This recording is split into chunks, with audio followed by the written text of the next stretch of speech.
26 जानेवारीचे दत्तादादांनी ही आई आहे माझी. दत्तादादांना आत्ताचं ध्वजारोहण केलं.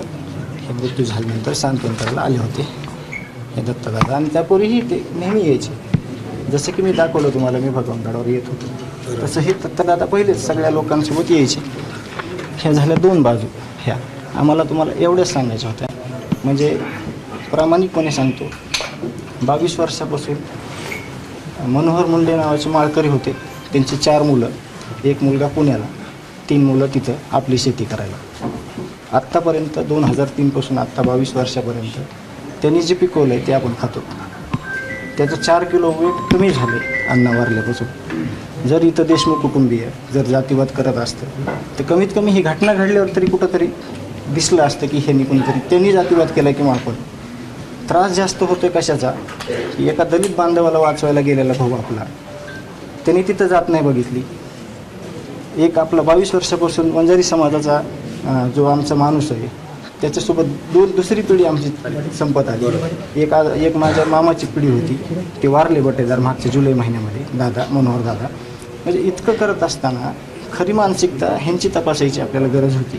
ह्यांच्यावर गंभीर स्वरूपाचे गुन्हे, हे ज्या ऑफिसमध्ये बसायचे, हे ज्या गाडीत फिरायचे, ह्यांच्यासोबत ज्यांचे फोटो आहेत त्या लोकांनी ह्यांची मानसिकता जर तपासली असती महाराज तर समाजात असं गोष्टी घडल्या नसत्या. आपण तुम्हाला आवाज गेला नसेल तर सांगू इच्छितो की पहिल्यापासून भगवान बाबाला मानणारं कुटुंब आहे आणि संतोष अण्णाची शेती मुंडे परिवार करत होता. जातीय सलोखा पहिल्यापासून त्या गावामध्ये होता. ते आज हे सांगायला आलेले की आम्ही यापूर्वी ते किती वेळा गडावर आलेले, त्यांनी ते मोबाईलमध्ये फोटो दाखवलेले आहेत. भगवानगडाचेच आहेत. भगवानगड त्यांच्या कायम पाठीशी राहील हे माझं आजची ग्वाही आहे आपल्याला. बाकी मग आम्ही बोलून घेतो. अजून एक बोलतो, हे जे गुन्हे आहेत 40-50 ह्या आरोपीवर सगळ्या, ह्याच्या अपोजला हे साहेब तुम्ही बघायला, हे तुमच्या पोलीस प्रशासनानं प्रभारी अधिकारी पोलीस स्टेशन केज यांनी हे प्रमाणपत्र आपल्याला दिलेलं आहे. अख्ख्या गावाचे पण गुन्हे ह्याचे अर्धे पण नाहीत किंवा जे आहेत ते किरकोळ आहेत. शेतीचा वाद म्हणजे कुठंतरी काहीतरी थोडीफार किरकोळ अशा, ह्याचं प्रमाणपत्र पोलीस प्रशासनानं दिलेलं ह्या डिपार्टमेंटनं दिलेलं आहे मसाजोगला. आणि गावाला 19 पुरस्कार या माध्यमातूनच मिळालेले आहेत सगळे. म्हणजे हे पण खूप महत्त्वाचा विषय आहे. कुठलीही गुन्हेगारी वृत्ती नाही. त्या लोकांचा आपल्याला कधी संबंध नव्हता आला. त्यांनी फक्त एकदा विचार करायला पाहिजे होतं किंवा इतक्या 15 वर्ष सरपंच राहणाऱ्या माणसाला एकदा भेटावं. आम्हाला मी इथं मुद्दा म्हणून काही राजकीय गोष्टी बोललो नाही. त्याचं कारण काय की हा राजकीय गोष्टी बोलायचा किंवा मला हे सुद्धा त्रास व्हायला ह्या आरोपीबद्दल सुद्धा ह्या गादीवर बोलायचा. कारण का ह्यांचं हे कागदावर आलेलं काम आहे महाराज. ह्यांचे ह्या कागदामागचे कामं जर सगळे तुम्ही शोधले किंवा आम्ही सांगितले दुसऱ्या ठिकाणी, इथं नको, ही बाबाची म्हणजे बाबाचं ठिकाण आहे, इथं ह्यांच्यावर सुद्धा बोललो एवढं तर सुद्धा मला म्हणजे शहारे यायलेत. कारण इथं फक्त चांगल्या कामचं म्हणजे शिदोरी घेऊन जाऊ शकतो आपण.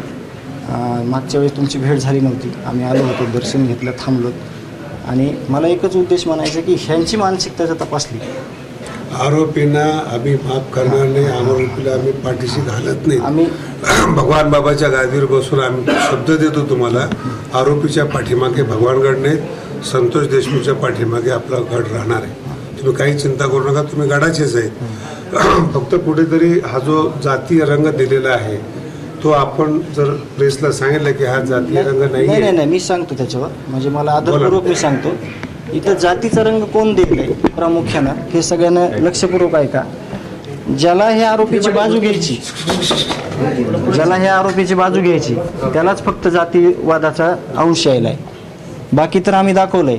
दीपक काका आमच्या जिल्ह्याचे सुपुत्र आहेत. 1000 मुलींच्या पुढं ते अनाथ मुली तिथं सांभाळ करतात.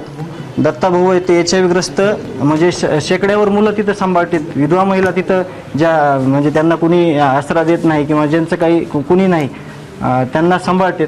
म्हणून या आडून जर कुणी करत असेल तर ते खरे जातीवादी. त्यांना तिथं तुम्ही लगेच सांगा की तुम्ही ह्याची बाजू घ्यायचं काही कारण नाही. कारण का बऱ्याचशा गोष्टी हे सगळं पुढं जात असताना त्यासुद्धा आमच्याकडं आलेल्या आहेत. पण आम्ही शहानिशा केल्याशिवाय तुम्हाला बोलणं उचित नाही. ऐका, भगवानगडाला मानणारं कुटुंब आहे. यापूर्वी ते भगवानगडावर येत होते.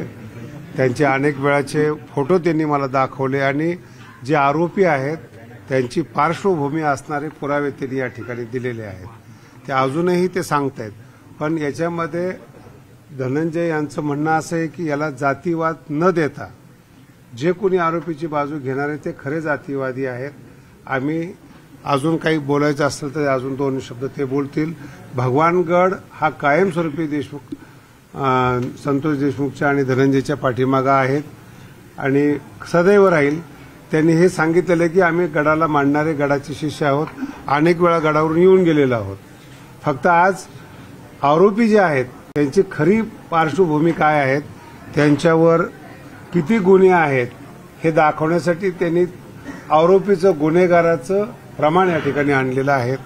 आणि संतोष अण्णांनी किती चांगलं काम केलेलं आहे, त्यांच्या ग्रामपंचायतीला किती पुरस्कार आहेत त्यांचं त्यांनी सर्टिफिकेट या ठिकाणी आणलेलं आहे.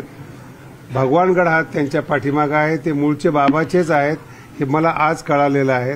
बाबाला मानणार आहेत आणि त्यांची जी जमीन आहे ती 3 पिढ्यापासून वंजारी कुटुंब करते. म्हणून जातीवाद न करता खऱ्या आरोपीला शिक्षा व्हावी हे या भगवानगडाच्या गादीवर माझं सांगणं आहे. याच्या अतिरिक्त जे काय आहे आम्ही बसून बोलू आणि त्यांना 2 घास खाऊ घालू, भगवान बाबाचा प्रसाद खाऊ घालू की जेणेकरून त्यांच्या आत्म्याला शांती मिळेल, मुलीला शांती मिळेल. तोपर्यंत आपण सगळ्यांनी लांब राहावं एवढंच माझं म्हणणं आहे.